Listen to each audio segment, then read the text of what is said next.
Provide ചെയ്യുന്ന നമ്മുടെ ക്ലയൻസിന് നമ്മൾ അവർക്ക് കൊടുക്കുന്ന സപ്പോർട്ടിൽ ഈ ഒരു പെർട്ടിക്കുലർ ഏരിയ നമ്മൾ അവർക്കൊരു ശരിക്കും നമ്മളുടെ ഡെവലപ്മെന്റ് സമയത്ത് നമ്മൾ പറയുന്ന ഒരു കാര്യം വെച്ച് കഴിഞ്ഞാൽ ഇതൊരു സിംഗിൾ ടൈം ഇൻവെസ്റ്റ്മെന്റ് ആണ്.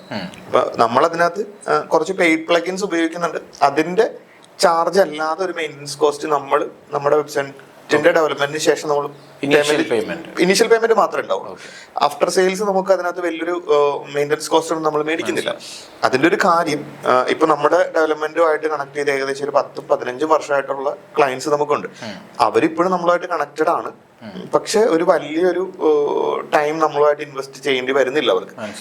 അതായത് നമ്മളിപ്പോ ഒരു ഗ്രാജുവലി തന്നെ അപ്ഡേഷൻസ് ഉണ്ടാവും. ഇപ്പൊ ഒരു 5 വർഷം കഴിയുമ്പോൾ ചിലപ്പോൾ റീവാമ്പ് ചെയ്യും, ചിലപ്പോൾ ഒരു 4 വർഷം കഴിയുമ്പോൾ റീവാമ്പ് ചെയ്യേണ്ടവരുണ്ട്.